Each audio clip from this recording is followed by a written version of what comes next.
Urges and cravings can seem so real and so convincing. How the hell do we detach ourselves from these so that we can regain some perspective?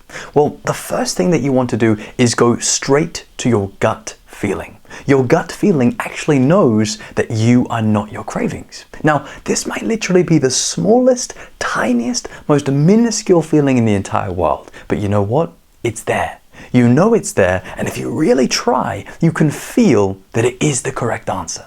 The thing is, what happens, and what tends to always happen, is when faced with such intense cravings, the mind, it comes through like a storm. It tries to throw you all over the place, aiming to make you lose grip of this higher intuition. And this is where it gets difficult, because you know the answer. You've been told it by your gut feeling, but now it's faint. It's obscure. Now it feels like it's not even there, with your mind being so noisy and so loud. But here's the thing. After years and years on this path, do you begin to realize that your intuition, it is actually still there? And because of this, you do know what to do. You do know that you have to dig deep. You know that you have to look beneath all of those sexual thoughts and to invest serious trust into this small light of wisdom, this intuition. You want to do everything in your power to let this small light, which radiates the truth, shine as brightly as possible. You want to let it shine so brightly that you can easily know and feel what the right thing to do is. The next thing that you can try is to imagine this gut feeling that you are not your cravings is like a needle in a haystack. It's so small and so hard to see, but this doesn't mean that you should give up on it being there. One of the reasons that you don't give up is that you just absolutely know that this needle is in fact in there. And it's just a matter of time until you can see and feel this needle yourself. I want you to imagine that you patiently waiting as your desire fades is like you setting a fire to all of this hay, right? You've got this massive haystack burning down in front of you, but it's taking absolutely ages, and you're not really sure if you're ever going to see this needle. You might lose hope 5, 10, 15 times thinking, there's no way this needle is in here, I may as well just give in. But you don't. Why not? Well, it's because something in you knows, it just knows that that needle, which is your intuition, it's in there. And so you wait, and you wait, and you wait, and you wait, and eventually you see it. And I want you to imagine picking this needle up out of the burnt hay, and it all coming back to you, all of your perspective, all of your reasons why, all of your positive motivations. I also want you to imagine feeling no cravings and no urges because they passed. You waited, and just like always, they passed. Now you're thinking, my God, I was that close, and yet here I am. Here is my needle of intuition. And having this needle in your hand, or this intuition clear in your experience, allows you to see that it's totally obvious that you are not your cravings, and that to follow your higher consciousness intuition will always be the wiser move. And now you're thinking, man, this game of desire, it's so messed up, it's so twisted. How is it that desire feels so real? How am I even meant to know that next time there's even a needle? Well, that's the thing. Until you focus on your gut feeling, your needle won't appear to be there. Relapses happen because we choose to overlook our deeper wisdom. We choose to overlook what we know is the right thing. The right thing is always located within our intuition, but we can't feel this intuition unless we train it. This isn't easy, and it takes work, it takes practice, and it takes a really, really strong connection within yourself for it to stand up, even when your cravings are making it fade. I also want you to be open to how sometimes you can be so blindsided by the urges that this gut feeling is literally not present. At least it seems like it's literally not present. You have to, in the dark, somehow remember that it's there.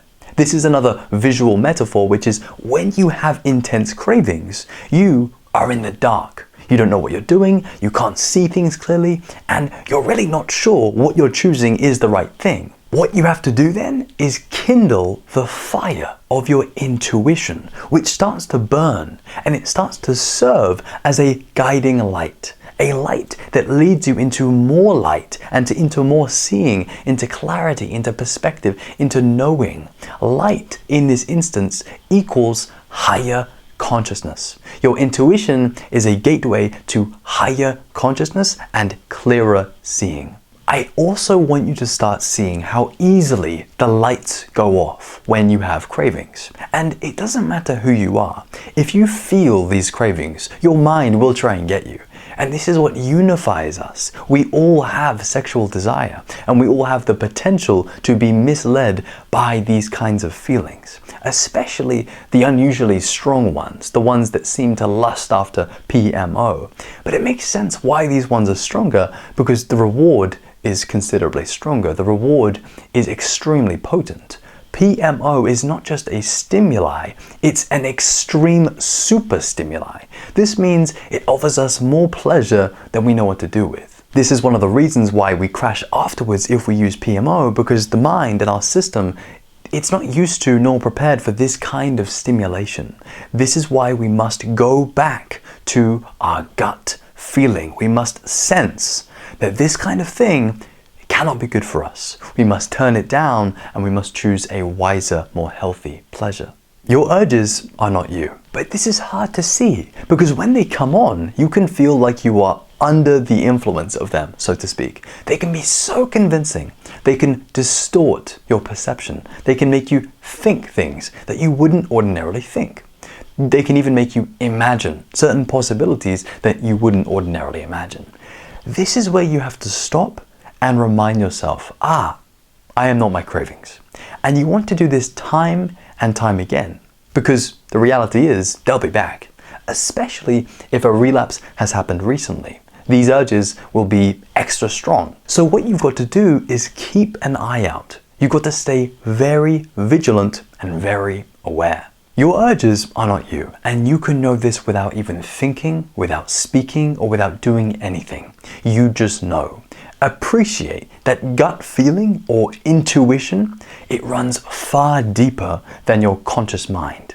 Intuition is hooked up to the universe. Intuition is hooked up to higher consciousness. This is why your intuition becomes so faint when you have cravings, because cravings only tend to occur in lower consciousness states. If you're not sure what a lower consciousness state is, it's where you are easily guided by your animal instincts. It's where you believe in your mind without much conscious awareness. The entire game of NoFap and spiritual awakening is to raise your consciousness like crazy so that you can move out and away from this distraction and into awakening, enlightenment, self-realization, and God. And don't worry if you're not familiar with these kinds of things or these levels of consciousness, because to be honest, it takes years for people to even warm to the idea that you can alter your state of mind. The truth is, the further that you go on this path, the more spiritual it gets. It's an unavoidable part of this process. If you deny your intuition, you deny your spirituality. If you deny your spirituality, you stay in low consciousness states. And if you stay in low consciousness states, you become more prone to relapsing. This is why, at least in my view, spirituality must be included here. And yeah, there are many other non-spiritual approaches, but they all have limits which you wouldn't want to impose on yourself.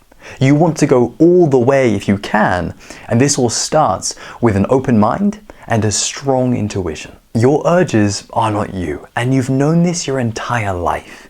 If you actually introspect, meaning to look within yourself, you'll see that you have an awareness. This awareness underlies everything that you experience, and this awareness knows and is the watcher of all of your urges and cravings.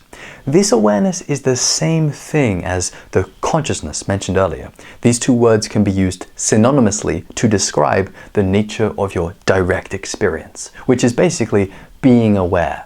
And you know it's true because you can't escape being aware. Notice right now, you are aware and you can't not be aware. So notice that, and also with this awareness, keep your mind open to the possibility that it does actually favor your gut feeling and your intuition. But your mind and your desire, they are so often loud and noisy that this consciousness or awareness, it becomes clouded. and it makes it difficult to follow what you really want to do. So to quieten the mind and strengthen the intuition, you want to do the following. You want to be meditating. You want to be eating a clean diet. You want to be not resisting things in life. You want to be sitting and doing nothing more often. And what you can also try is literally praying. Now, this might sound like it's religious or a bit much, but if you haven't prayed yet on this path, you haven't gone deep enough, you haven't gone to your edge. And know that when I say pray, I don't mean to something outside of yourself, especially because you can't find anything outside of yourself. Your consciousness or your direct experience, it's absolute. What I'm talking about is to yourself, praying to your higher self, not your ego self or your human self, your higher self or your spiritual intuition. There is a voice within, and you can connect with this. This is what is true beyond your mind. This is why we can trust in it. So remember this message. You are not your cravings. And I know it doesn't feel this way a lot of the time, and it can feel overwhelming. That's okay. Cravings do that to you. But what you can do is stay strong. You can stay aware, and you can use your gut feeling or your intuition to help guide you through temptation, to help guide you through suffering, and to help guide you through all of any cravings that you experience. Stay conscious, stay mindful, and if you would like more videos, then my friend, please do subscribe.